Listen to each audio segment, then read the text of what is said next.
Chronological Bible in a Year reading plan, day 63.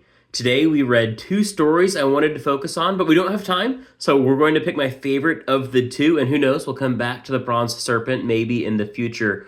But I can never ignore the opportunity to talk about Balaam's donkey. We have a scene here where a pagan king is hiring this diviner, this sorcerer dude, who's going to come give a curse on the Israelites.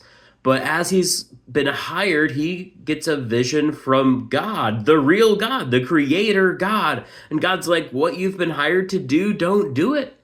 And so Balaam accepts God's command. He says, nope, I can't do this. But they keep coming in again and again and sending more powerful people, more high-ranking people, until finally God says, okay, Balaam, you can go, but only do what I tell you.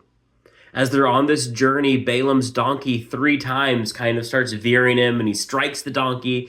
And finally, my favorite part of the story, God opens the donkey's mouth, and the donkey's like, why are you hitting me? If you're familiar with the Shrek series, you have to read this in the voice of Donkey. But Balaam's donkey talks to Balaam. He rebukes Balaam, and then Balaam's eyes are opened, and he sees the angel of the Lord. When I was in college, the guy who was leading our Bible study, he read this, and to remove some of the crassness, he said, if God can speak through a donkey like this, he can speak through a donkey like me, only you can fill in the words he may have used instead. But the truth is so powerful. If God can speak through a donkey, why couldn't he use you?